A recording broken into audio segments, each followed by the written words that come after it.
Hey, beautiful souls, before we dive into this incredible story of love, secrets, and second chances, don't forget to hit that like button and leave a comment telling me what you think will happen. Your support means everything, and I can't wait to hear your theories about Alejandro and Valentina's journey. Now, let's begin. The crystal chandelier in the Mendoza mansion's foyer caught the late afternoon light, scattering diamonds across the marble floor as Alejandro stepped through the front door 3 days earlier than expected.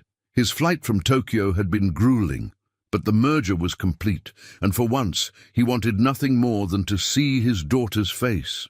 The house was quiet, too quiet for a home with a 4-year-old. He loosened his tie, the Italian silk feeling like a noose after 18 hours of travel.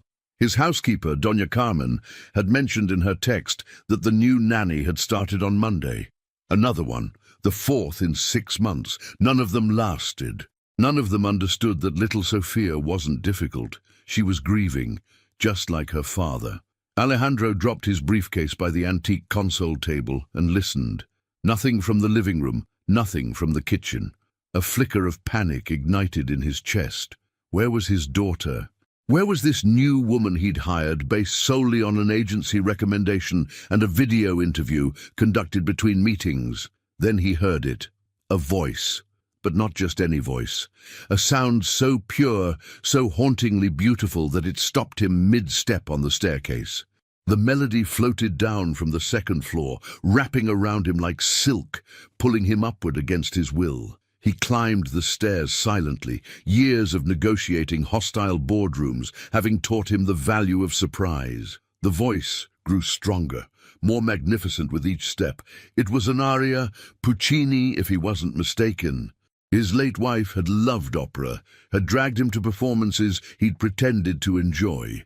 But this was different. This wasn't a recording. This was live, raw, absolutely breathtaking. The bathroom door stood slightly ajar, steam curling into the hallway like beckoning fingers. Alejandro positioned himself where he could see without being seen, and what he witnessed made his breath catch in his throat. Valentina Rojas stood beside the large bathtub, sleeves rolled up to her elbows, gently washing Sophia's dark curls, while singing O mio babino caro, with the technical precision and emotional depth of a world-class soprano. His daughter, who hadn't smiled since her mother's funeral 8 months ago, was giggling, actually giggling, splashing water at this stranger who had somehow accomplished in 3 days what therapists and family members had failed to achieve in months. The nanny was nothing like he'd expected. During their brief video call, she'd seemed plain, forgettable, wearing glasses that obscured half her face and speaking in short professional sentences. But now, with her honey-brown hair escaping its braid, her cheeks flushed from the steam, and that voice pouring from her like liquid gold, she was transformed into something almost ethereal. Sophia clapped her small hands together. "Again, Vale! Sing the princess song again!" Valentina laughed, and even that sound carried music in it. "One more time, pequeña, but then we must get you dried off before you turn into a little fish." She began the aria once more, and Alejandro found himself frozen, unable to move, unable to announce his presence, unable to do anything but stand there like a fool watching this woman who was supposedly just a nanny sing with the skill of someone who belonged on international stages. Who was she? The agency had sent her resume, straightforward qualifications, childcare certificates, references from families in Guadalajara. Nothing about music, nothing about a voice that could shatter glass and heal broken hearts simultaneously. His phone buzzed in his pocket, breaking the spell. He stepped back, suddenly aware of how inappropriate it was to be watching her like this, and made noise deliberately as he walked toward his bedroom. "Papa!" Sophia's shriek echoed through the hallway seconds later, followed by the sound of splashing water and small wet feet slapping against tile. Alejandro barely had time to turn before his daughter launched herself at him, soaking his $10,000 suit with bath water and bubble soap. He caught her, lifted her, buried his face in her wet hair, and for a moment, nothing else mattered. Not the merger, Not the meetings, not the mystery of the singing nanny. You came home early. Sophia wrapped her arms around his neck. Vale said you wouldn't be back until Friday, but I knew you'd come. I told her my papa always surprises me. Always, mi amor. He held her tighter, feeling the sharp edges of his grief soften slightly against her warmth. Senor Mendoza. The voice was different now, controlled, professional. Gone was the soaring soprano, replaced by the measured tones of an employee addressing her employer. I apologize. I didn't hear you arrive. If you give me a moment, I'll get Sophia properly dried and dressed. Alejandro looked up and found Valentina standing in the hallway, wrapped in a practical grey cardigan, her hair hastily rebraided, glasses now firmly in place. It was like watching a butterfly fold itself back into a cocoon. "There's no rush," he said, surprised by how much he wanted to hear that voice again, the real one, not this careful impersonation. "She seems happy. She's a wonderful child." Valentina's eyes, he noticed, were the color of aged whiskey, warm and deep and hiding something. "Very intelligent, very creative. We've been getting along well." Sophia squirmed in his arms. "Vale knows all the princess songs, Papa, and she taught me how to say thank you in Italian. Grazie. And she makes the best hot chocolate in the whole world, even better than Abuela's. But don't tell Abuela I said that." Alejandro raised an eyebrow at the nanny. "Italian?" A flicker of something crossed Valentina's face. Fear, regret. It vanished before he could identify it. "I spent some time in Europe. Languages are useful. And opera." He watched her carefully, the negotiator in him recognizing evasion when he saw it. "I heard you singing just now." The color drained from her face so quickly he thought she might faint. Her hands, he noticed, were trembling slightly as she clasped them in front of her. "I apologize if I disturbed you, Signor. It won't happen again." "I didn't say it was a disturbance." He set Sophia down gently. "I said I heard you. There's a difference. That was Puccini, wasn't it?" Valentina's jaw tightened almost imperceptibly. "Yes. You sing it like someone who's performed it professionally. I should get Sophia dressed."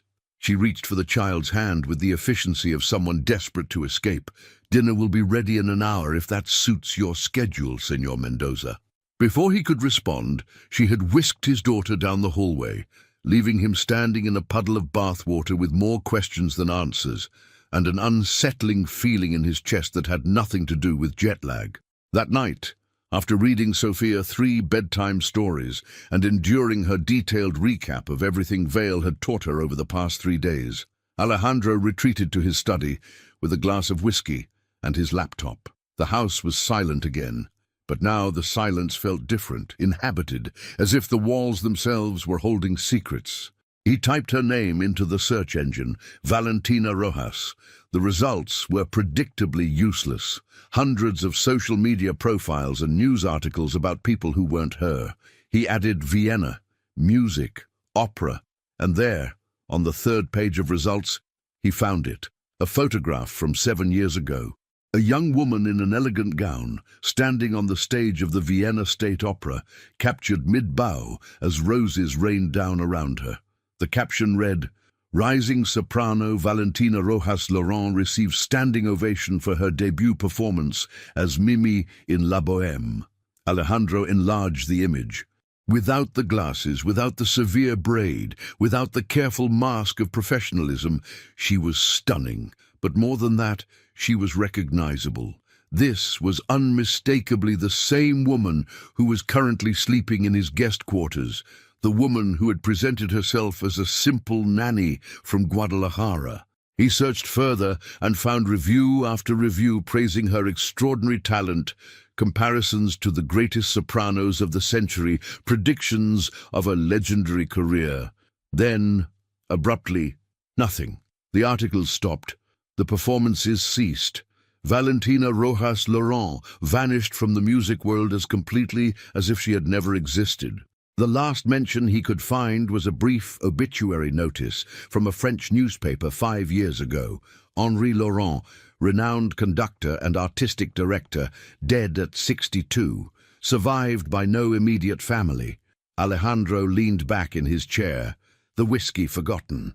Henri Laurent had been 30 years older than his soprano wife. What had happened? Why had she abandoned a career that critics called transcendent? Why was she here, in his house, washing his daughter's hair and pretending to be nobody special? His phone lit up with a message from his mother. "Mijo, I'm coming to visit this weekend. We need to discuss Sophia's well-being and your future. It's time you remarried." He ignored the message, his attention still fixed on the photograph of Valentina in her moment of triumph. So alive, so radiant, so completely different from the muted woman he had encountered in his hallway. Everyone had secrets. He understood that better than most, but something about hers felt dangerous, not to him but to her. There was a wound there, barely healed, hidden beneath professional competence and borrowed glasses, and despite every instinct warning him to maintain appropriate distance from his employee, Alejandro Mendoza found himself wanting to understand why a voice that beautiful had chosen silence. In the guest quarters, Valentina stood by the window, watching the lights of Monterey glitter below the hill. Her hands hadn't stopped shaking since her employer had caught her singing. Stupid, careless.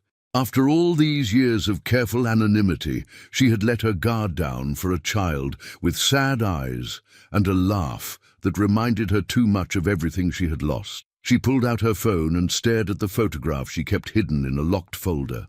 A woman with dark hair and Sophia's exact smile, standing beside Valentina at a cafe in Paris. Both of them young and foolish, and convinced that life would always be kind. "I'm sorry, Camilla," she whispered to the screen. "I'm so sorry." She had come to this house with a purpose, one that had nothing to do with childcare and everything to do with answers. Answers about how her best friend had really died. Answers about the husband who had buried her with suspicious haste. Answers about the truth behind the accident that the police had so readily accepted as tragic but unremarkable. And now that husband was home early, watching her with sharp eyes that saw too much, asking questions she couldn't afford to answer. One wrong move, one moment of discovered deception, and she would lose her only chance to uncover what really happened to Camila Mendoza 8 months ago. She closed the photograph and returned to her preparations for tomorrow, adding an extra layer of concealment to her carefully constructed facade of normalcy and obedience and invisibility. 3 weeks into her employment, Valentina had established a rhythm. Mornings belonged to Sophia, filled with educational activities that the child actually enjoyed, because Valentina remembered what it was like to learn through wonder rather than obligation. Afternoons were for exploration, walks through the mansion's extensive gardens, visits to the kitchen, where Doña Carmen taught them both traditional recipes, quiet hours in the library where Sophia practiced her reading, while Valentina searched for any trace of Camilla's presence in this house that seemed determined to forget her. Alejandro worked constantly, leaving before sunrise, returning after dinner. When he was home, he devoted himself entirely to his daughter, reading her stories, playing games that made her laugh. Being the father that Valentina had to admit, reluctantly, seemed genuine in his love. It complicated her mission. Villains were supposed to be obvious. But then she would remember Camilla's voice on the phone 6 months before her death, frightened and confused. "Something's wrong, Vale. Something's happening and he won't tell me what. I found documents I wasn't supposed to see. I think he's hiding something terrible." And then Camilla was dead. A car accident on a mountain road, brake failure, tragic but not suspicious, according to the authorities who had investigated for precisely 48 hours before closing the case. On this particular Thursday, Alejandro broke his pattern. He arrived home at noon, still wearing his suit but with his tie loosened and his hair disheveled, looking more human than she had ever seen him. "Papa!" Sophia abandoned her watercolors and ran to greet him. "Why are you home? Are you sick?" Vale says when people are sick they need soup and rest and extra love. Alejandro's gaze flickered to Valentina with something that might have been amusement. Vale sounds very wise. "I also tell her that washing hands prevents most illnesses," Valentina said, keeping her tone carefully neutral. Basic hygiene wisdom, Senor Mendoza. Alejandro, he crouched to be at his daughter's level. When we're not discussing employment matters, you can call me Alejandro. Senor Mendoza makes me feel like my father. I prefer professional boundaries. I'm sure you do. That sharp gaze again, seeing things she desperately needed to keep hidden. Sophia, would you give me and Vale a moment? I need to discuss something with her. The child looked between them, with the perceptive intelligence that Valentina had come to respect. Are you going to fire her? Because I won't let you. She's the best nanny ever, and I love her. And if she goes, I'm going too. Alejandro's expression softened. No one is firing anyone, mi amor. I just need to talk to her about a work matter. Can you finish your painting in the kitchen with Doña Carmen? Sophia considered this, then nodded reluctantly. Fine, but if Vale is crying when I come back, you're in big trouble, Papa. When they were alone, Alejandro crossed to the window, hands in his pockets, presenting her with his back, a power move. He was establishing control of the space, the conversation, the dynamic between them. Valentina had seen Henri do the same thing countless times with orchestra members and opera board directors. I know who you are, he said quietly. Her heart stopped, then started again racing. I'm not sure what you mean. Valentina Rojas Laurent. He turned to face her. Former principal soprano of the Vienna State Opera. Widow of Henri Laurent, the woman critics called the voice of her generation before she disappeared completely 5 years ago. Valentina's legs threatened to give out. She gripped the back of a nearby chair, forcing her expression to remain calm. That's quite a story. It's not a story. I did my research. What I want to know is why someone with your background is working as a nanny in Monterey. What I want to know is what you're actually doing in my house. I needed a job. The lie came easily, well practiced over years of deflection. The music world is not as forgiving as it appears. When my husband died, so did my career. I had no money, no connections outside of opera, and no desire to remain in Europe. I came home to Mexico and reinvented myself. Is that so difficult to believe? Very. He stepped closer, and Valentina forced herself not to retreat. Because I've spent 20 years in business, and I know when someone is hiding something. Your answers are too smooth, too prepared. You anticipated this conversation. Perhaps I've had it before. Perhaps you're not the first employer to Google my name. Perhaps. He was close enough now that she could smell his cologne, something expensive and subtle that probably cost more than her monthly salary. But here's what I don't understand. If you just wanted to disappear, why choose my household? Why respond to an agency posting for a CEO's child? There are quieter positions, less scrutinized families. Unless you had a specific reason to be here. Valentina felt the walls closing in. She had underestimated him, assumed that his long working hours meant he wasn't paying attention. A critical error. Your daughter needed help, she said, changing tactics. The agency mentioned that she'd had 4 nannies in 6 months, that she was struggling, that traditional approaches weren't working. I thought perhaps I could relate to her grief. I know what it's like to lose someone you love more than anything. Something shifted in Alejandro's expression. The interrogator retreated, replaced by something more vulnerable. You think you understand what she's going through? I know I do. Valentina released the chair, straightening her spine, refusing to be intimidated. Henri wasn't just my husband. He was my mentor, my partner, my entire world. When he died, I couldn't sing anymore. The music that had defined my whole life suddenly felt like a foreign language. I was lost, completely, utterly lost. And everyone around me kept expecting me to just continue performing as if nothing had happened. She hadn't meant to say so much. The words had escaped before she could stop them, carried on a tide of genuine emotion that she usually kept locked away. Is that why you stopped singing? His voice had gentled, the businessman replaced by someone almost human. I stopped because the sound of my own voice reminded me of him. Every note, every phrase, every breath had his fingerprints on it. Performing felt like dying over and over again, night after night. She looked away, blinking back unexpected tears. "So yes, Señor Mendoza, Alejandro, I understand what your daughter is experiencing. That's why I'm here. Whatever else you might suspect, that much is true." Silence stretched between them, charged with something she didn't want to name. Finally he nodded.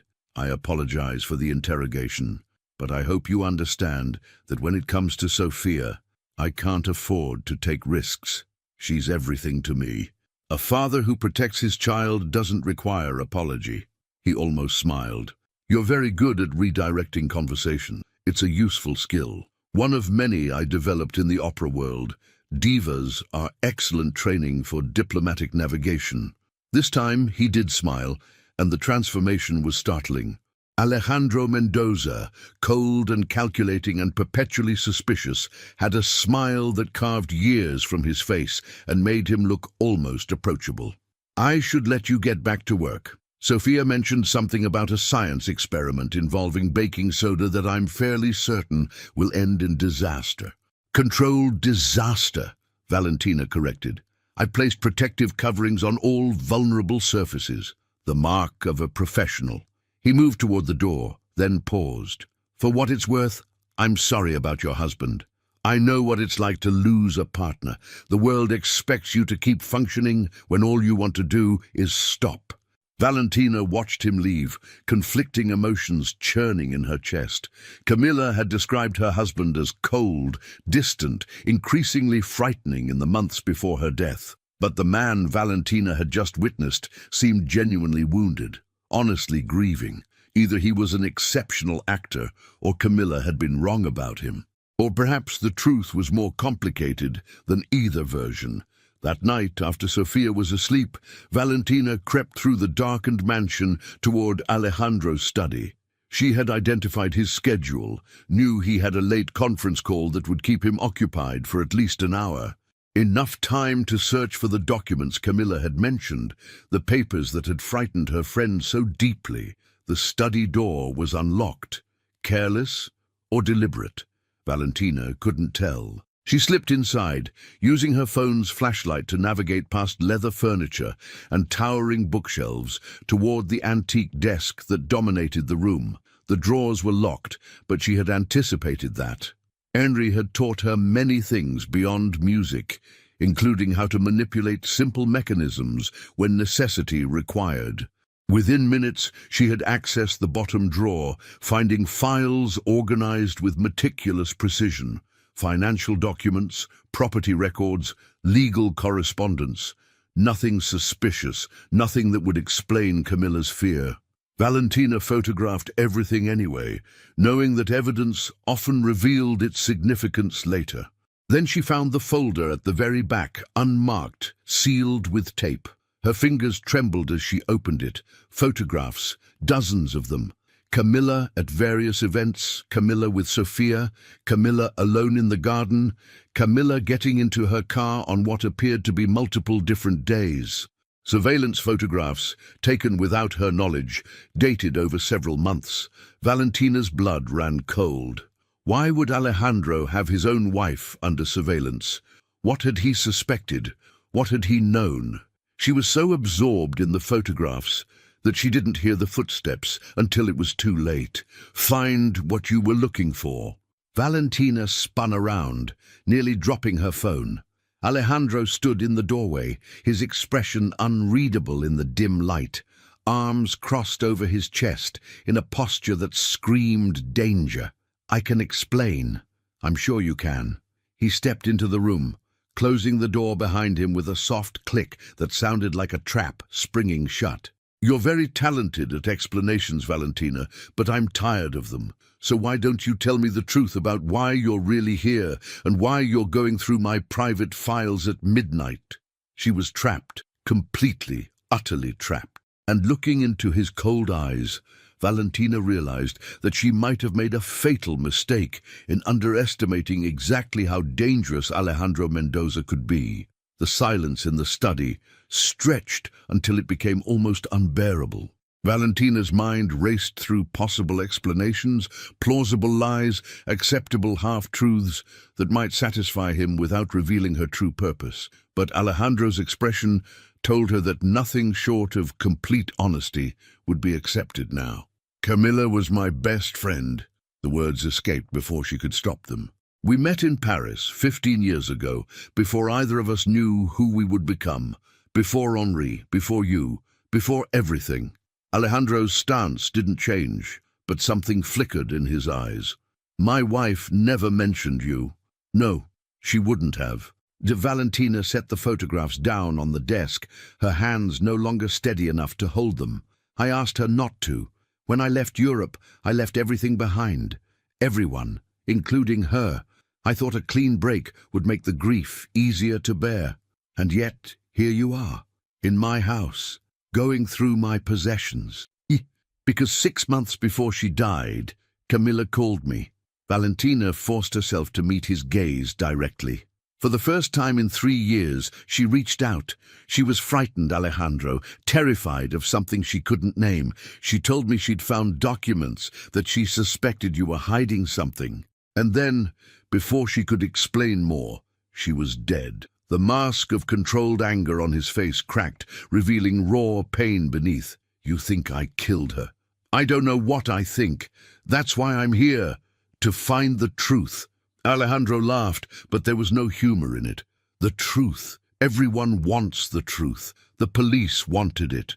The insurance investigators wanted it. My mother wanted it. And none of them believed what actually happened because it was too simple, too ordinary, too unsatisfying for people who need their tragedies to have villains.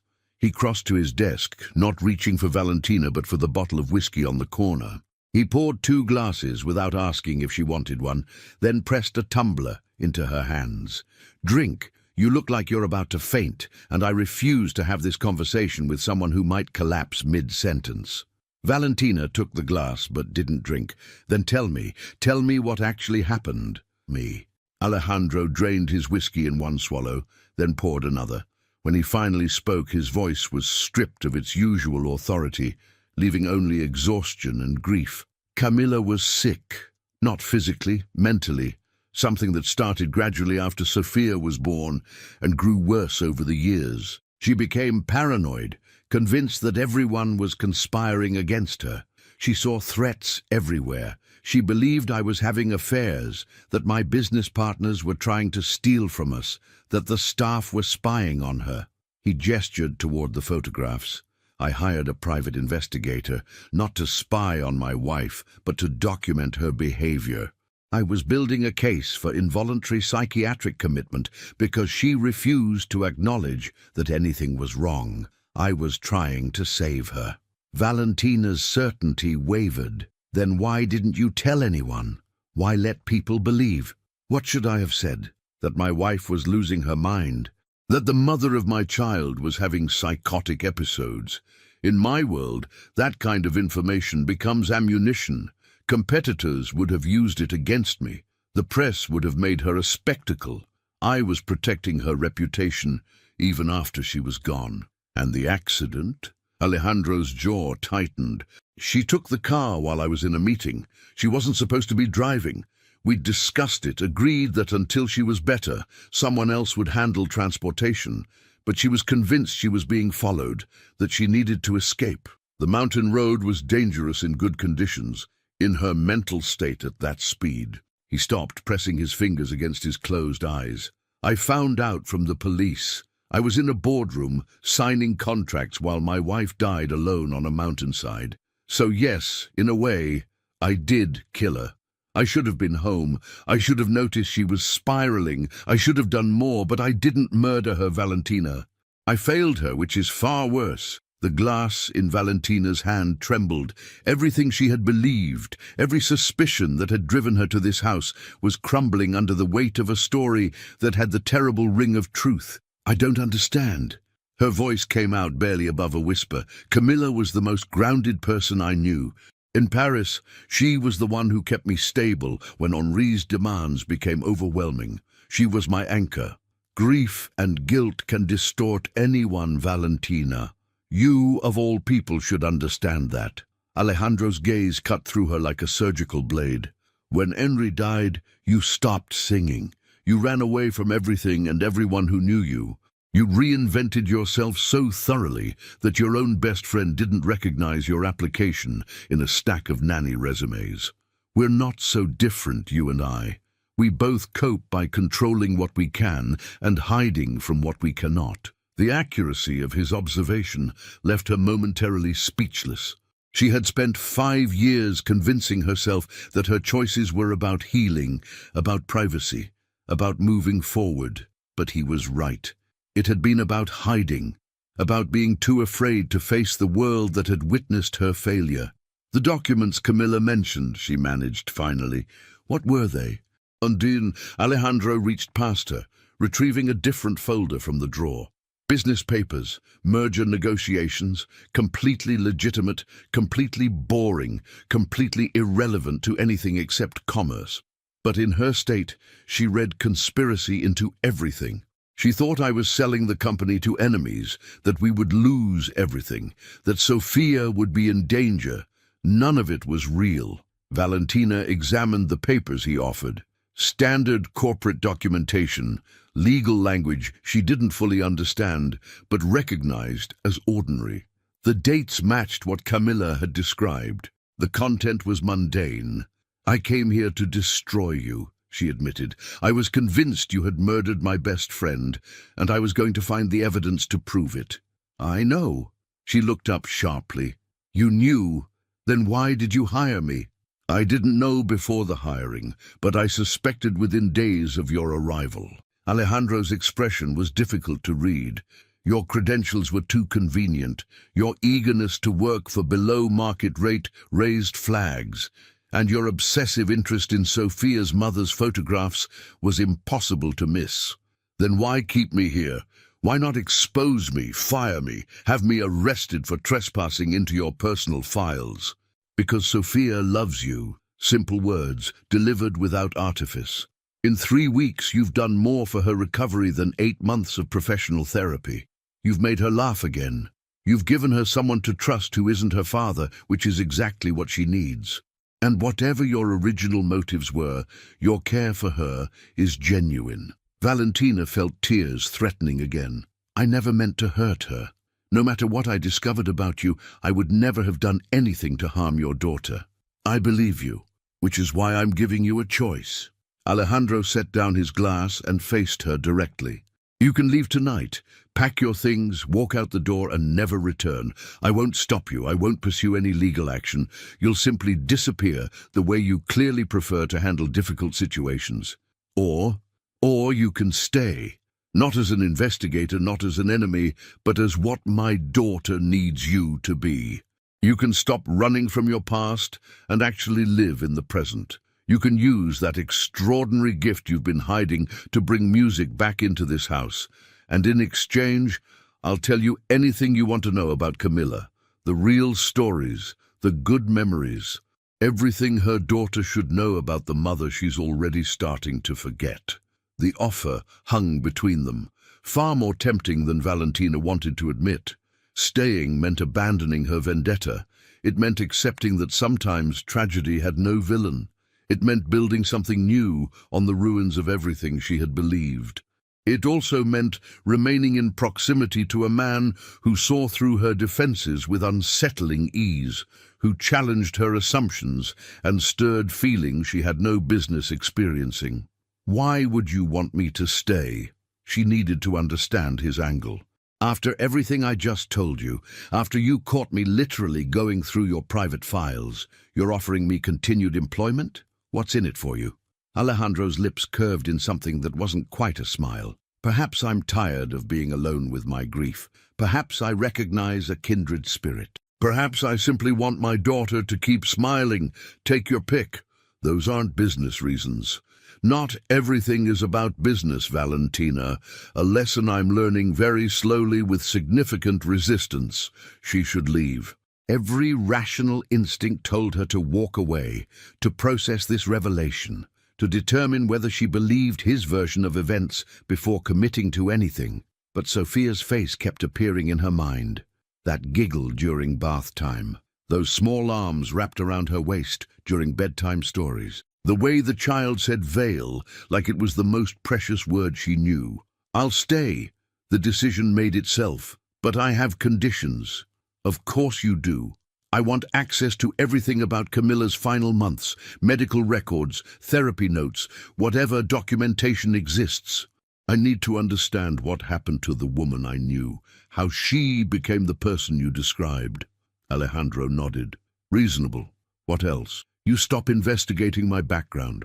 What I do outside this house, who I was before. It stays in the past unless I choose to share it. Less reasonable but acceptable. And you never ask me to sing. If and when I'm ready to reclaim that part of myself, it will be on my terms, not because you've requested a performance. Something flickered in his expression. Disappointment, curiosity. She couldn't tell. Agreed. Anything else? Valentina hesitated. Yes, one more thing. When I found out about Camilla's death, I was in Vienna settling Henri's remaining affairs. I couldn't attend the funeral. I never said goodbye. You want to visit her grave? I need to. Not for investigation, just closure. I need to tell her I'm sorry I wasn't there when she needed me. Alejandro was quiet for a long moment. When he spoke, his voice was rougher than before. I'll take you myself, this weekend. Sophia and I usually visit on Sundays anyway. You can have as much time as you need. The unexpected kindness threatened to undo her completely. She turned away, blinking rapidly, refusing to let him see how thoroughly he had shattered her composure. Thank you. Don't thank me yet. She could hear him moving toward the door. You might find that staying in this house is far more complicated than leaving. We have a tendency to collect damaged souls here, and I'm not certain any of us know how to put each other back together. After he left, Valentina remained in the study for a long time, staring at the surveillance photographs of her best friend. The woman in these images looked haunted, jumping at shadows, glancing over her shoulder, living in a reality that no one else could see. It wasn't the Camilla she remembered, but people changed. Life changed them, broke them, remolded them into versions they never expected. Valentina knew that better than most. The question was whether she could rebuild herself in this house of grief, with a man who saw too much, and a child who needed too desperately, and ghosts that refused to stay buried. She didn't know the answer. But for the first time in 5 years, she was willing to find out. Outside the study window, the lights of Monterey glittered like scattered diamonds, indifferent to the small human dramas unfolding in the mansion on the hill. Tomorrow would bring new complications, new discoveries, new opportunities to either heal or destroy. But tonight, Valentina had made a choice. She was done running. Whatever came next, she would face it, here, now, with the broken family that somehow felt more like home than anywhere she had been since Henri died. It terrified her. It also, she realized with surprise, gave her hope. And hope, after years of carefully cultivated numbness, felt like the most dangerous thing of all. The cemetery on the outskirts of Monterey was unexpectedly peaceful, a garden of marble and memory nestled against the Sierra Madre Mountains. Valentina stood before Camilla's headstone, clutching a bouquet of white roses, while Alejandro and Sofia waited at a respectful distance near the pathway. The inscription was simple: Camila Reyes de Mendoza, beloved mother and wife. The dates seemed impossibly close together, a life condensed into too few years. I should have come sooner, Valentina whispered to the cold stone. I should have answered your calls, instead of hiding in my grief. Maybe if I'd listened, really listened, I could have helped you. Maybe you'd still be here. The wind carried her words away, offering no response. She knelt, placing the roses against the headstone, her fingers tracing the carved letters of her friend's name. He showed me the photographs, the medical records, everything. She continued, speaking to the silence. You were so sick, and I didn't know. You hid it so well, or maybe I just wasn't paying attention. I was too wrapped up in my own loss to notice that you were drowning. Behind her, she could hear Sophia's small voice asking her father something, Alejandro's murmured response, the mundane sounds of the living continuing while the dead remained still. "I'm going to stay with them," Valentina said, "your husband and your daughter. I'm going to take care of Sophia the way you would have wanted, and I'm going to try to understand the man you married, because he's nothing like what I expected.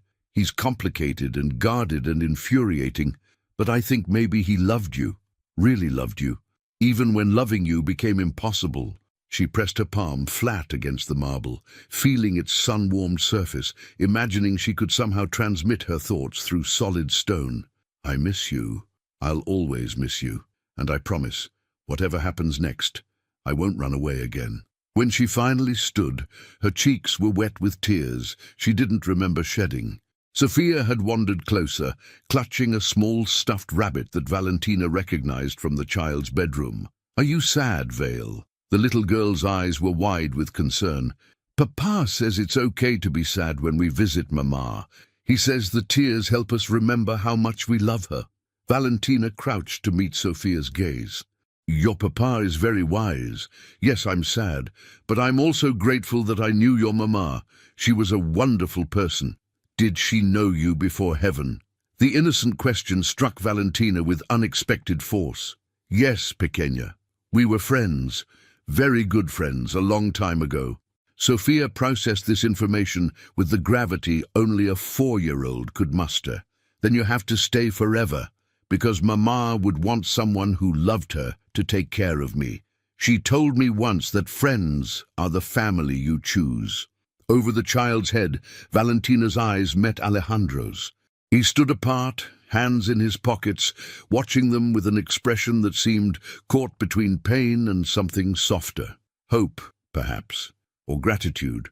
The drive back to the mansion was quiet, Sophia falling asleep in her car seat within minutes, exhausted by the emotional weight of the morning. Valentina stared out the window at the passing landscape, still processing everything she had felt at the graveside. "Thank you," she said finally, not looking at Alejandro, "for bringing me here, for giving me the chance to say goodbye. You needed it."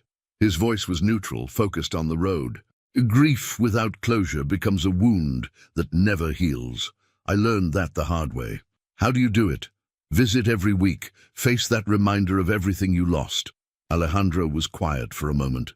"I don't do it for me. I do it for Sophia. She needs to know her mother, even if that knowledge comes only through photographs and stories and trips to a cemetery. Children forget so quickly. I won't let Camilla become a stranger to her own daughter." The dedication in his words stirred something in Valentina's chest.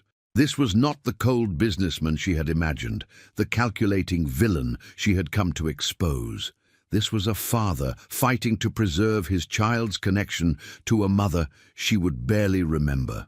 "You're a good father," she said quietly. "I'm trying to be." He glanced at her briefly.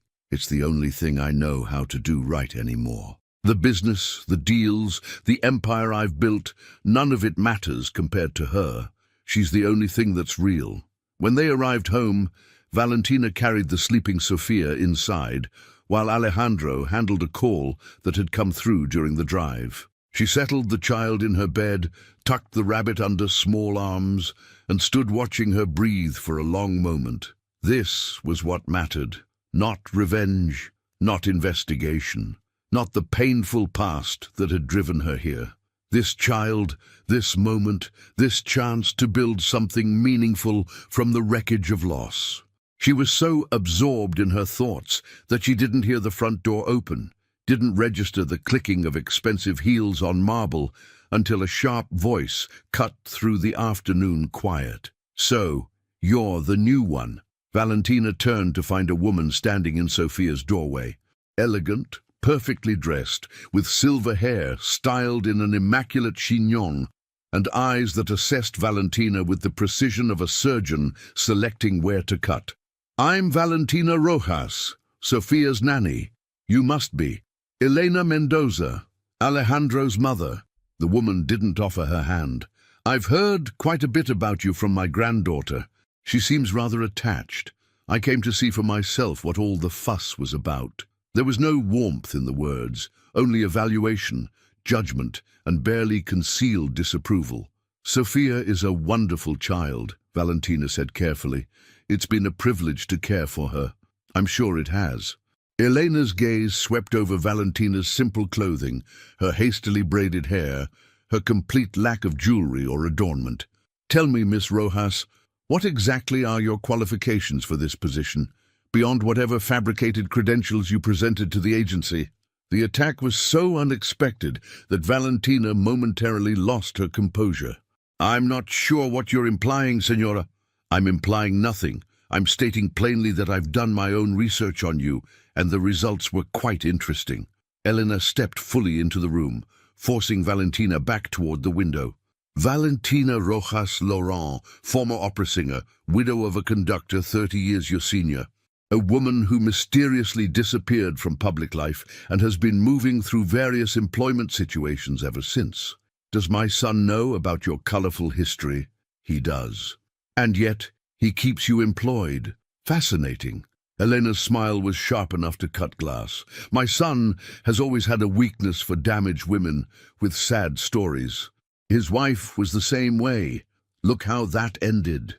"I don't think this is an appropriate conversation to have in front of a sleeping child." "The child is asleep. She can't hear us." Elena moved closer, lowering her voice to something intimate and threatening. "Let me be clear, Miss Rojas. I don't know what game you're playing, but I intend to find out. My son has already lost one wife under suspicious circumstances. I won't allow another predator to circle what remains of his family." "I'm not a predator. Everyone says that, right up until they reveal what they really want." Elena's eyes glittered with cold intelligence. "Money, position, access to the Mendoza name and everything it represents. Whatever your angle is, I will discover it. And when I do, I will destroy you so thoroughly that you'll wish you'd never heard our family's name." Before Valentina could respond, Alejandro's voice cut through the tension like a blade. "Mother, what a surprise. I wasn't expecting you until next weekend." Elena's demeanor transformed instantly, the threatening predator becoming a concerned grandmother in the span of a heartbeat. "Darling, I simply couldn't wait. I've been so worried about Sophia, and when Carmen mentioned you'd hired yet another nanny, I felt compelled to see the situation for myself." "The situation is under control." Alejandro moved to stand beside Valentina, and whether consciously or not, his positioning placed him between her and his mother. "Valentina has been excellent with Sophia, better than anyone we've hired before. So I've gathered. She certainly has a talent for making herself indispensable." Elena's smile didn't reach her eyes. "Tell me, is it true that she sings? Carmen mentioned overhearing something quite impressive." Valentina felt the familiar clench of panic in her chest. This woman was dangerous, far more so than Alejandro, because her motives were unclear and her methods were ruthless. "I occasionally sing to Sophia during bath time," Valentina said neutrally. "Children enjoy music." How modest. Carmen said it sounded professional, perhaps even exceptional. Elena turned to her son. "Alejandro, darling, I need to speak with you privately about the Sandoval merger and some concerns the board has raised." "This isn't the time or place, Mother." "Isn't it? You've been avoiding my calls for weeks. Surely a brief conversation isn't too much to ask." Elena's tone carried the particular weight of maternal guilt that Valentina recognized from watching Henri handle his own demanding mother. Alejandro's jaw tightened, but he nodded. "Fine. We can talk in my study, but keep it brief." As they left, Elena cast one final glance at Valentina over her shoulder. The message was clear. This is not over. When Valentina was alone again with the sleeping child, she sank into the chair beside Sophia's bed and let herself tremble. She had faced critics who could destroy careers with a single review. She had survived the vicious politics of European opera houses. But something about Elena Mendoza frightened her in a way those challenges never had. Because this wasn't about professional reputation. This was personal. This was about Sophia, about Alejandro, about the fragile foundation of trust that was beginning to form between them. and Elena clearly intended to demolish it before it could become anything solid. The next few days passed in an uneasy truce. Elena remained at the mansion, claiming concerns about Sophia's welfare that required extended observation. In reality, Valentina suspected she was gathering intelligence, watching, waiting, searching for any weakness that could be exploited. Alejandro grew increasingly tense, caught between his mother's demands and his own desire to protect the peace that had finally settled over his household. He worked even longer hours, escaping into meetings and contracts and the familiar territory of business rather than confronting the domestic battlefield that had invaded his home. On Thursday evening, everything changed. Valentina was preparing Sophia for bed when she heard raised voices from downstairs. The child looked up with worried eyes. Why is Abuela yelling at Papa? Grown-ups sometimes disagree about things. Valentina kept her voice calm, even as her heart raced. It doesn't mean they're angry at each other, just that they see things differently. Abuela doesn't like you. Sophia's observation was matter of fact.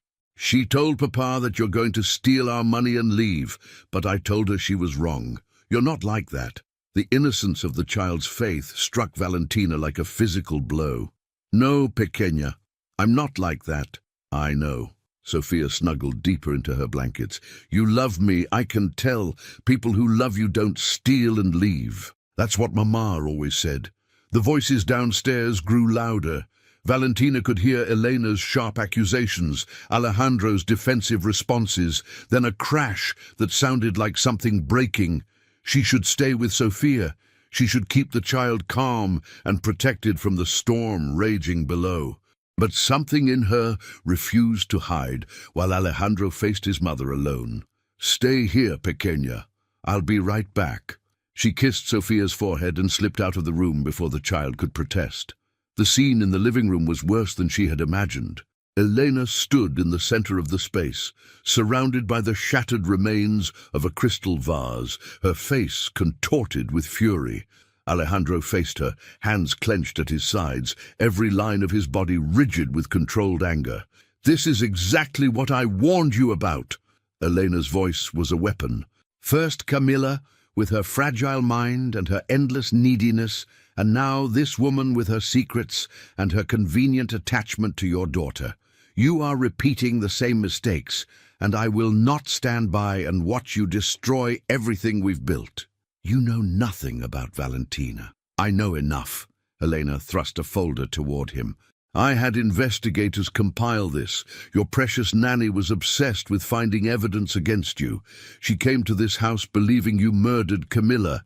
She's been searching your files, photographing documents, building a case to destroy you. Is that the kind of woman you want raising your child? Alejandro took the folder, but didn't open it. I already know all of this. The statement stopped Elena mid-tirade. What? I caught her going through my study weeks ago. We discussed it. She explained her reasons and I understood them. Camilla was her friend. She wanted answers. I gave them to her.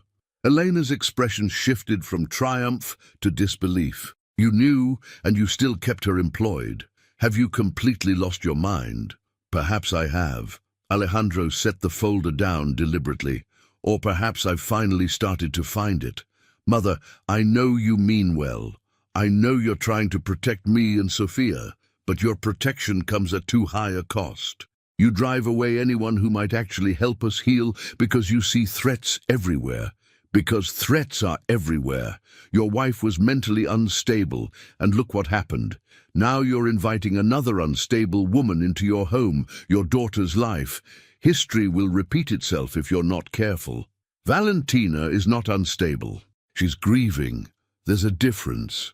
Alejandro's voice hardened. And Camilla wasn't just unstable. She was ill. She needed help that I failed to provide. I won't make that mistake again. I won't push away someone who is clearly good for my daughter simply because you find her background inconvenient. Inconvenient? Eleanor laughed bitterly. She's a fortune hunter at best, a potential criminal at worst, and you're too blinded by whatever inappropriate attraction you feel to see it. Valentina stepped forward before she could stop herself. I'm not after anyone's fortune." Both Mendozas turned to face her. Elena's expression was pure hatred. Alejandro's was harder to read, somewhere between relief and concern.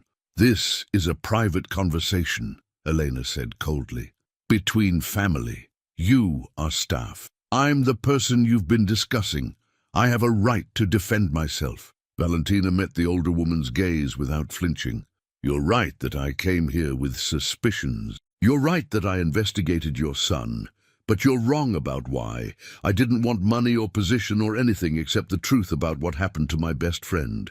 I found that truth, and I'm still here, not because of what I can gain, but because of what I can give." How touching! Elena's sarcasm was corrosive. "And what exactly can you give? Your singing, your mysterious European past, your ability to manipulate a lonely child into loving you? I can give Sophia someone who understands loss without being consumed by it. I can give her music and laughter and the knowledge that she's worthy of love. I can give her stability, which is more than she'll get if you succeed in driving away everyone who tries to help her." The room went silent. Elena's face had gone pale with shock. No one had ever spoken to her with such direct honesty. Alejandro was staring at Valentina as if seeing her for the first time. "You dare," Elena began. "Yes, I dare." Valentina cut her off. "Because someone needs to. You claim to want what's best for this family, but all I see is someone who wants control. Your son has spent months trying to heal from tragedy, and your response is to create more conflict. Your granddaughter is finally finding joy again, and you want to destroy the source of that joy because it threatens your authority. That's not protection, Senora. That's sabotage." Elena turned to Alejandro, her voice trembling with controlled rage. "Are you going to let her speak to me this way?" Alejandro was quiet for a long moment. When he finally spoke, his voice was steady. "Yes, because she's saying what I should have said years ago. Mother, I love you. I will always love you. But this is my house, my family, my life. And if you cannot accept my choices, then perhaps you should spend less time here." Elena's face went through a rapid succession of emotions before settling on icy fury. "Very well. If that's your decision, I'll leave tonight. But don't expect me to rescue you when this all falls apart. And it will fall apart, Alejandro. It always does." She gathered her things and left without another word. The front door closed behind her with a finality that seemed to echo through the entire mansion. In the sudden silence, Alejandro turned to Valentina. That was either very brave or very foolish. Probably both. She realized she was shaking. "I'm sorry. I shouldn't have interfered. It wasn't my place. You defended yourself. And in doing so, you defended Sophia. That makes it exactly your place." He moved closer, close enough that she could see the exhaustion in his eyes, the weight of years of conflict evident in every line of his face. "Thank you. For what? Making things worse with your mother? For making them honest?" He reached out, then stopped himself, hand falling back to his side. "I've been avoiding that confrontation for years. She means well in her way, but her way is suffocating. You gave me the push I needed to finally draw boundaries. She won't forgive me, or you. She'll come around, eventually. When she sees that Sophia is thriving, that I'm not falling apart, that life goes on without her constant supervision." He almost smiled. "It may take years, but she'll come around." Valentina became suddenly aware of how close they were standing, of the strange intimacy of the moment. They had just weathered a storm together, and something had shifted in the process. Some wall had crumbled. "I should check on Sophia," she said, stepping back. "She heard the yelling. She'll be worried." "Of course." Alejandro's expression was unreadable again. The moment of vulnerability passed. "Tell her Abuela had to leave unexpectedly, but that everything is fine. I'll come say goodnight shortly." Valentina nodded and turned toward the stairs, heart pounding, mind racing, acutely aware that something fundamental had changed between them and entirely uncertain what it meant. The weeks following Elena's departure brought a fragile peace to the Mendoza household. Without the constant pressure of his mother's scrutiny, Alejandro seemed to relax in ways Valentina hadn't thought possible. He came home earlier. He laughed more easily. He began joining Valentina and Sofia for meals instead of eating alone in his study. And somewhere in those ordinary moments, the boundaries between employer and employee began to blur. It started with small things: a lingering glance across the dinner table, accidental touches when passing in hallways, conversations that stretched past professional necessity into personal territory. Valentina found herself sharing stories about her time in Vienna, about Henri's demanding brilliance, about the intoxicating terror of performing for thousands.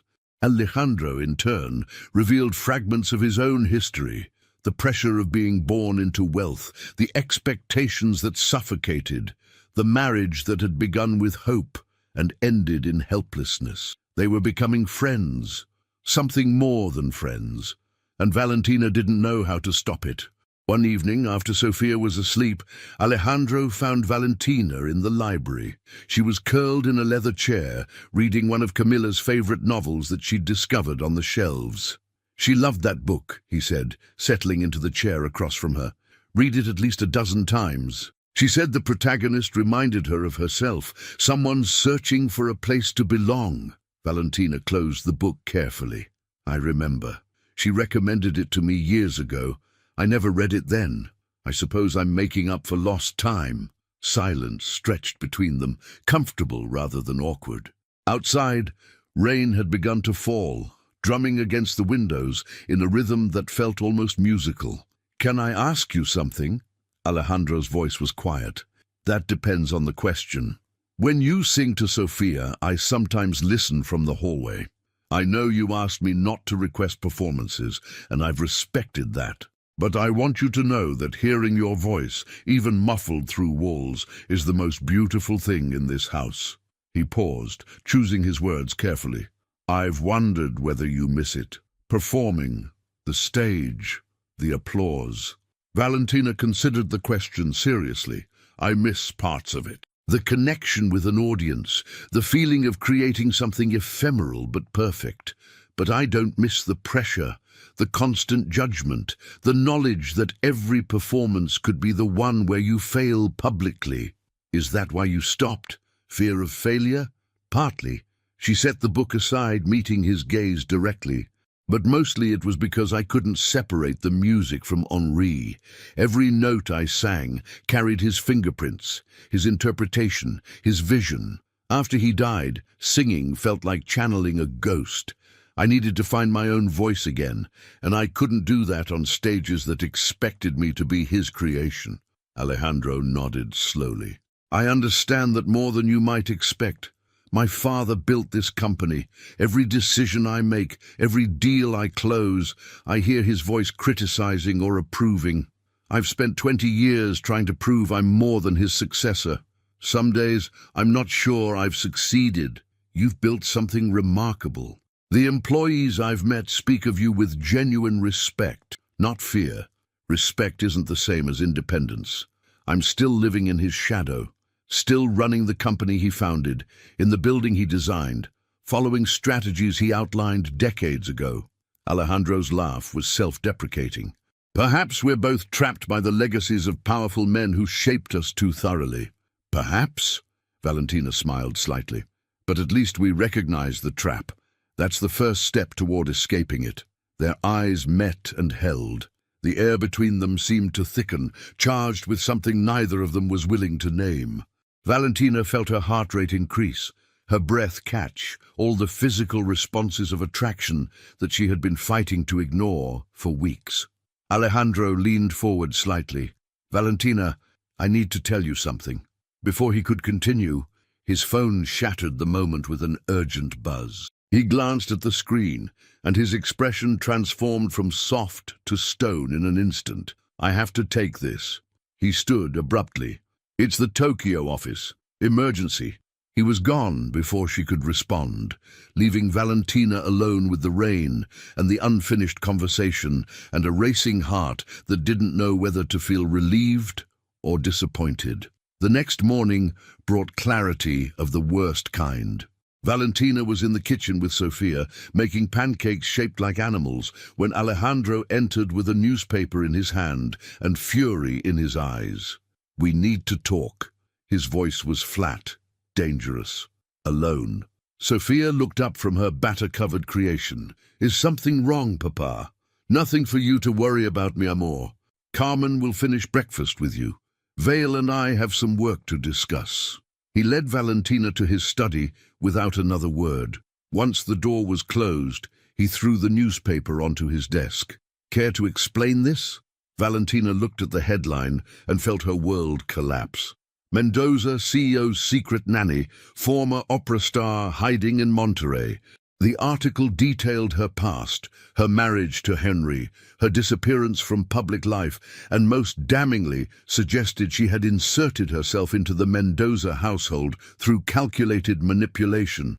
"I didn't do this." Her voice came out strangled. "I would never. The source is anonymous, but the details are accurate. Details that only someone inside this house would know." Alejandro's eyes were cold. All traces of last night's warmth vanished. "My mother's investigators didn't have this information. I made sure of that. So who else could have leaked this?" "I don't know. I haven't spoken to anyone about my past." "You're the only person who knows the full truth. And you expect me to believe that?" He laughed bitterly. "The woman who came into my house under false pretenses, who went through my private files, who manipulated my daughter's affection to gain access to my family, that woman wants me to trust her word." The accusation cut deep, deeper than Valentina wanted to admit. "I've given you no reason to doubt me, not since that night in your study. I've been honest with you about everything." "Have you? Then explain the photograph." He flipped to an interior page. And there it was, a picture of Valentina and Alejandro standing close together in the library, his hand almost touching her face, both of them gazing at each other with unmistakable intimacy. The timestamp was from last night. Someone had been watching them, someone inside the house. "I don't understand." Valentina's mind raced. "I didn't know anyone was there. I certainly didn't pose for this. The article implies we're having an affair. It suggests I'm replacing my dead wife with her best friend. The board is demanding explanations. My mother has already called 4 times. Alejandro's control was slipping, revealing raw pain beneath. Do you have any idea what this could do to Sofia? When she's old enough to search her father's name and finds articles suggesting her nanny seduced her grieving father. That's not what happened. Nothing has happened between us. But something was going to happen, wasn't it?" His voice dropped, suddenly exhausted. "Last night, in the library. If that call hadn't come through, we both know where that conversation was leading." Valentina couldn't deny it. The truth of his words hung between them, making everything worse. "I didn't leak this story," she said finally. "I would never deliberately hurt you or Sofia, but you're right that I've let things go too far. I've let my feelings cloud my judgment. That's my fault, and I'm sorry." "Your feelings?" He repeated the words as if testing them. "So you admit there are feelings?" "Of course there are feelings." The confession tore itself from her throat. "You think I could live in this house, watch you with your daughter, see the man you're trying to become and feel nothing? You think I could talk with you night after night and not want more? But I never acted on those feelings. I never would have let them compromise my position here." Alejandro was silent for a long moment, his expression unreadable. When he spoke again, his voice was hollow. "I need you to leave." The words hit like a physical blow. "What?" "Not permanently, just for now. Until I can investigate how this story got out.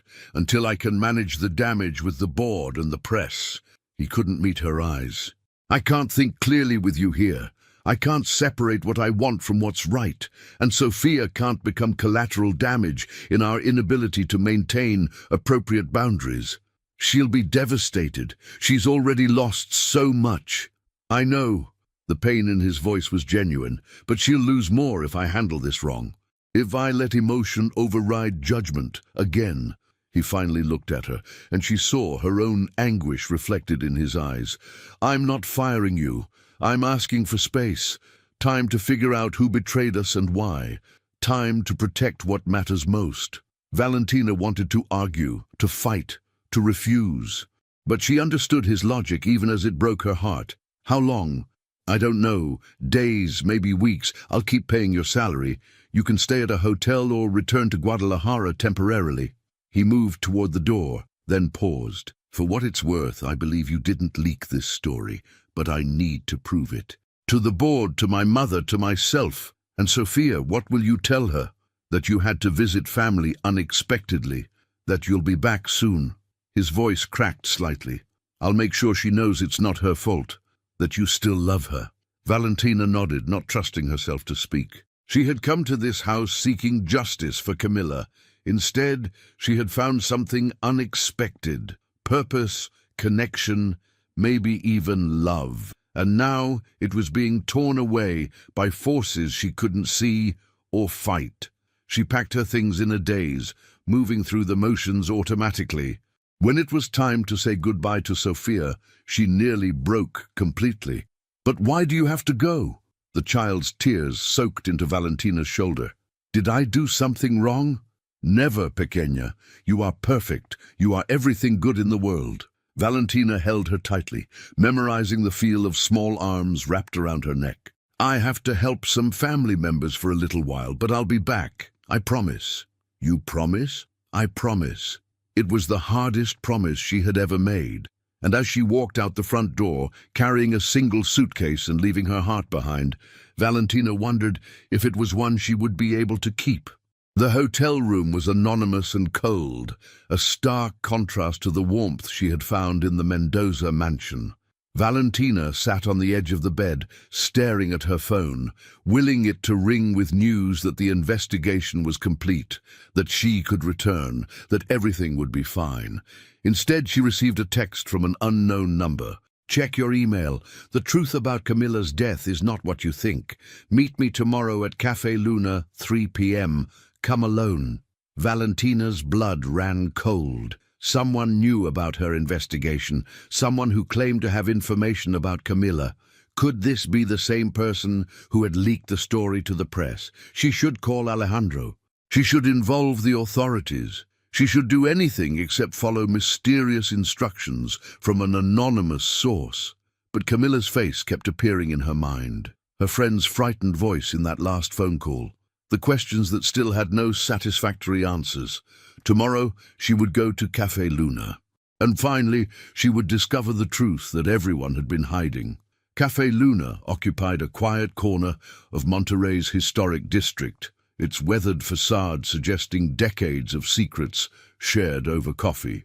Valentina arrived early, choosing a table near the back exit in case she needed to escape quickly. The irony wasn't lost on her. The former opera star, trained to command massive stages, now skulking in corners like a fugitive. At precisely 3 o'clock, a woman approached her table. She was older than Valentina had expected, perhaps 60, with silver-streaked hair and the careful posture of someone who had spent a lifetime navigating dangerous waters. Her face seemed familiar, though Valentina couldn't immediately place it. You came. The woman sat without waiting for an invitation. I wasn't sure you would. Who are you? And how do you know about my investigation into Camilla's death? The woman smiled, and suddenly Valentina recognized her. She had seen that smile in photographs throughout the Mendoza mansion, in portraits that had been quietly removed after Elena's departure. I'm Rosa Sandoval, Camilla's mother. Valentina felt as if the floor had dropped beneath her. Camilla told me her mother died when she was young. That's what she believed, what she was told. Rosa's expression flickered with old pain. I made mistakes when Camilla was born. I was young, poor, desperate. The Reyes family offered to adopt her, give her opportunities I could never provide. I agreed, on the condition that she never know I existed. I've watched from a distance her entire life, never able to reveal myself. Why reveal yourself now? And why to me? Rosa leaned forward, lowering her voice. Because I know who leaked that story to the press, and I know why Camilla really died. The cafe seemed to narrow around them, the ambient noise fading into meaninglessness. Valentina's hands gripped the table edge. Tell me. Elena Mendoza. Rosa spoke the name like a curse. She discovered my existence years ago and has used it as leverage ever since. When Camilla started asking questions about the business, about discrepancies she'd found in the Mendoza accounts, Elena saw her as a threat. She arranged for the doctor treating Camilla's mental health to exaggerate her symptoms, to paint her as unstable and unreliable. Are you saying Camilla wasn't actually ill? She was struggling, yes. Postpartum difficulties that should have been treatable. But Elena ensured she received the wrong treatment. Medications that worsened her condition instead of helping it. By the time of the accident, Camilla was so confused, so disoriented, that driving in any conditions would have been dangerous. Rosa's voice shook. Elena didn't push her off that cliff, but she created the circumstances that made the fall inevitable. Valentina felt sick. And Alejandro, did he know? No, that's the tragedy. He genuinely believed his wife was deteriorating, genuinely tried to help in all the wrong ways. Elena manipulated them both, kept them isolated from each other, made sure neither could see clearly. Rosa reached across the table, gripping Valentina's hand. I've been gathering evidence for years, waiting for the right moment to expose her. But she discovered what I was doing. She leaked that story about you to distract her son, to drive you away before you could become an ally in uncovering the truth. The pieces fell into place with sickening clarity. Elena's immediate hostility, her determination to remove Valentina from the household, the anonymous source with inside knowledge of their private moments. The photograph from the library, Valentina said. Elena had cameras installed throughout the house. She's been monitoring her son for years, ensuring he never strayed from her control.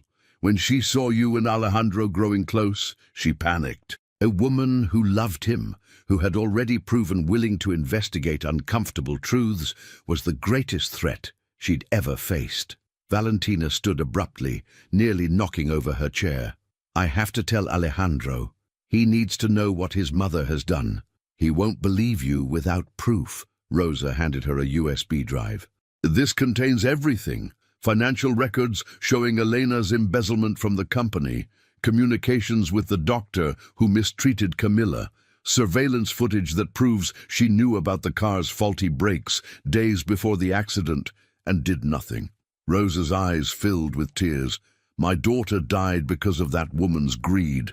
I couldn't save her, but maybe you can save the family she left behind? Valentina took the drive, feeling its weight like a weapon. Why didn't you go to the police or to Alejandro directly? Because Elena has connections everywhere. Police, prosecutors, media. Anyone I approached she bought off or threatened, but you're different. You're already inside her worst nightmare, her son's heart. She can't buy you, and she's already tried to threaten you away. You're the only one who can expose her and survive the aftermath. The drive burned in Valentina's palm. If I do this, Alejandro's entire world will collapse. His mother will be destroyed. His daughter will learn that her grandmother contributed to her mother's death. And if you don't do this, Elena will continue. She'll find new ways to control, to manipulate, to destroy anyone who threatens her power. Rosa stood, preparing to leave. Camilla loved her daughter more than anything. She would want Sophia to grow up with the truth, however painful, rather than surrounded by lies and manipulation. She left without another word, disappearing into the afternoon crowds like a ghost returning to the shadows from which she'd emerged.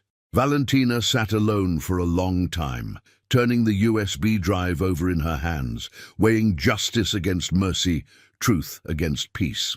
Then she pulled out her phone and dialed. Alejandro, it's Valentina. I know who leaked the story, and I know what really happened to Camilla. We need to meet, tonight, alone. There's something you have to see. They met at the cemetery, a location that felt appropriate, given what Valentina was about to reveal.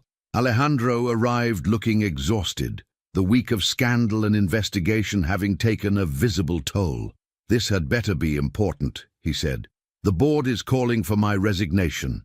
My mother has been feeding them stories about my instability, my poor judgment. I'm losing everything I've built. She's the one who leaked the story. Valentina handed him the USB drive. And she's been doing much worse for much longer. She explained everything Rosa had told her, watching Alejandro's expression cycle through disbelief, denial, and finally, devastating recognition. He listened without interruption, and when she finished, he stood motionless for a long moment, staring at his wife's headstone. Part of me always knew. His voice was barely audible. The way she controlled information, the way she isolated me from Camilla's treatment, the way everything always seemed to confirm her narrative. He laughed bitterly. I thought I was the powerful one, the CEO, the head of the family, but I was just another piece on her board. What will you do? What I should have done years ago. Audrey, he turned to face her, and despite everything, there was strength in his expression, purpose. I'll take this evidence to investigators I trust outside her network, federal prosecutors who have been looking for an opening into her financial dealings, and I'll protect Sophia from the fallout, whatever it takes. And your mother? She stopped being my mother a long time ago. I just didn't want to see it. He moved closer, close enough to touch. But that's not what I want to talk about right now. Alejandro, I've spent a week trying to convince myself that sending you away was the right decision. That I needed distance, perspective, professional boundaries. His hand came up to cup her face, gentle despite its strength, but all I could think about was you, your voice, your courage, the way Sophia looks at you like you hung the moon, the way I feel when you're in the room. We can't. But her protest died in her throat as his other hand found her waist. Tell me you don't feel it too. Tell me honestly that walking away is what you want, and I'll respect that. I'll find a way to let you go. His eyes searched hers, vulnerable and determined simultaneously. But if there's any chance you feel what I feel, I'm done pretending it doesn't exist. Valentina's resistance crumbled. She had spent 5 years hiding from connection, from love, from anything that might hurt her, the way losing Henri had hurt. But standing here, in this cemetery where grief lived, she realized that hiding from pain meant hiding from joy as well. I feel it, she whispered. I've been feeling it since the first time you looked at me like I was more than just an employee, like I was someone worth seeing. He kissed her then, soft and searching, a question as much as an answer. She responded with years of suppressed longing, her hands finding the lapels of his jacket, pulling him closer, claiming him as thoroughly as he was claiming her. When they finally separated, both breathless, Alejandro rested his forehead against hers. What happens now? Now you expose your mother. You protect your daughter. You rebuild your company with people who deserve your trust. She smiled against his lips, and somewhere in all of that, you let me love you. Both of you. Properly. Without hiding. That sounds suspiciously like a plan. It's definitely a plan. I've been working on it for weeks. He laughed, a real laugh, the first she'd heard from him in days. Always 3 steps ahead. Someone has to be. You businessmen are terrible at emotional strategy. They walked out of the cemetery hand in hand, leaving the ghosts behind, walking towards something new. The road ahead would be difficult. Elena's prosecution, the media circus, Sophia's confusion, and eventual understanding of what her grandmother had done. But they would face it together. 6 months later, Valentina stood on a small stage in the Mendoza mansion's renovated ballroom, Sophia in the front row bouncing with excitement, Alejandro beside her with tears he wasn't trying to hide. This song is for the little girl who taught me how to laugh again, Valentina announced to the gathered guests, friends and colleagues who had supported them through scandal and recovery, and for her father, who taught me that it's never too late to find home. She sang. Not Puccini this time, but a simple Mexican lullaby she'd learned from Doña Carmen, a song about love that endures through darkness and finds its way back to light. Her voice filled the room, no longer a ghost of Henri's creation, but something entirely her own.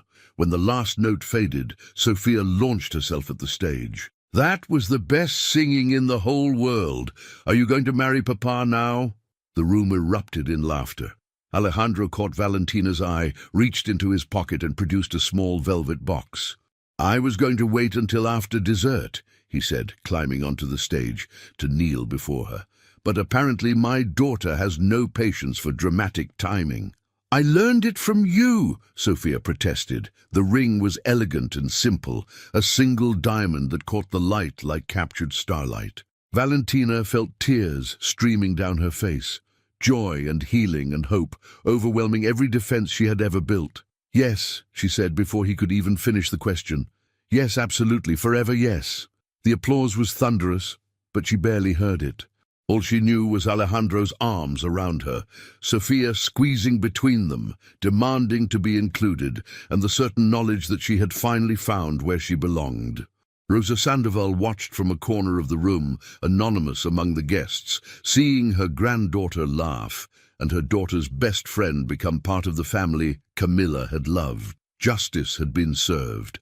Elena awaited trial, the company had been cleansed of her influence, and the truth had finally come to light. Tomorrow, Rosa would approach Alejandro about meeting Sophia properly, about telling the child she had a grandmother who had loved her from afar her entire life, about building the connections that had been stolen by secrets and lies. But tonight was for celebration, for new beginnings, for the triumph of love over manipulation, of truth over concealment, of family over power. Carmen approached with champagne. Doña Carmen, who had known all along that the house needed music and love and someone brave enough to fight for both. "To the happy couple," she toasted, "and to second chances." Valentina raised her glass, surrounded by everything she had thought she'd lost forever. Music, love, purpose, home. "To second chances," she echoed, "and to the courage to take them." Outside, the lights of Monterey glittered like scattered diamonds, indifferent to the human dramas that unfolded in its mansions and cafes and cemeteries.